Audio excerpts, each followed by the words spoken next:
Alors, voyons si vous avez bien compris la différence entre les deux points et le point virgule. Alors, numéro 1. Le vent souffle dans notre direction, l'odeur du feu nous envahit de partout. Bientôt, nous devrons demander aux villes voisines de nous apporter de l'air. Alors ici, on peut clairement voir que ça va être un point virgule, car c'est vraiment deux phrases qui sont liées par le sens. C'est vraiment deux phrases différentes, là. Et c'est pour éviter d'utiliser un coordonnant, vraiment. Alors la raison, on va écrire bien sûr, sépare deux phrases étroitement liées par le sens. Alors, numéro 2 maintenant. Claude et moi étions toujours ensemble. Il m'apprenait à monter à cheval et je l'aidais à faire ses devoirs. Alors ici, on nous explique pourquoi ils étaient ensemble. Donc, c'est vraiment, les deux points vont introduire une explication. Alors, introduit une explication.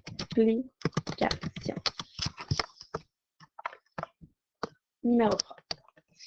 Elle s'était assise sur le sable et elle observait le lointain. Soudain, son visage se fit triste et elle alla au bord rejoindre les autres. Alors ici, on mettrait un point virgule, car c'est vraiment deux phrases différentes. Et c'est vraiment pour éviter le coordonnant, comme j'ai mentionné tantôt. Alors ici, on écrirait sépare deux phrases étroitement liées par le sens.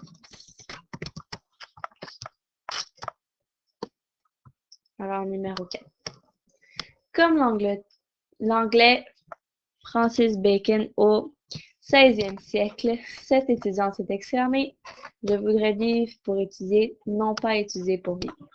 Donc, c'est un discours ici, comme on peut voir. Donc, on utiliserait les deux points pour l'introduire. Alors, la raison serait introduire un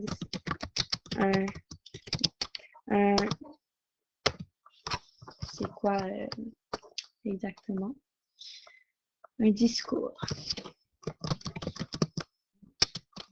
Rapporté direct. Ouais. Un matin, je me suis réveillée malade.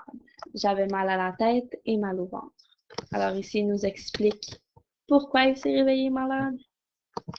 Donc, on mettrait introduire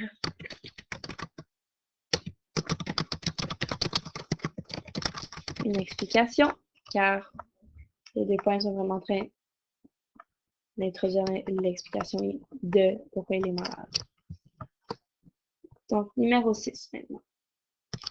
Mireille aime bien laisser les adolescents tranquilles lorsqu'ils sont chez elle. C'est pour cette raison qu'ils reviennent en toute confiance. Ici, on peut mettre le point virgule car ça pourrait être deux phrases différentes. Et aussi, on pourrait juste mettre un coordonnant entre les deux.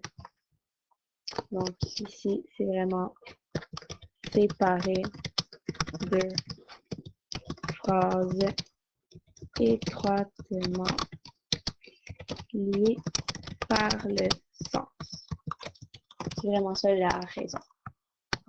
Alors, numéro 7. Les médecins et les experts en nutrition sont tous d'accord sur ce point. Ah, on dirait que j'avais déjà commencé. On doit faire des exercices pour être en forme.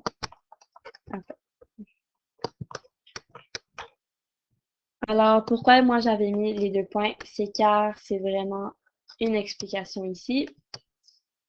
Ils expliquent sur quoi ils étaient d'accord. Donc, c'est vraiment les deux points vont introduire une explication.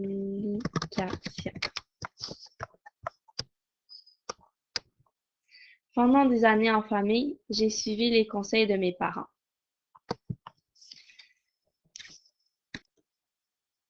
Ici, c'est vraiment deux points.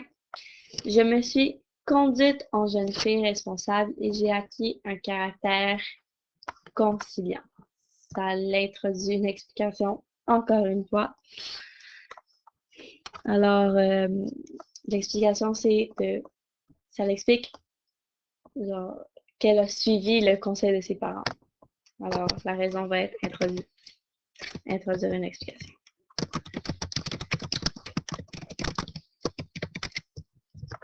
Donc, numéro 9. Il est évident que je vais les lui redonner, ses livres et ses logiciels. Alors, point virgule, il ne devrait pas douter de moi.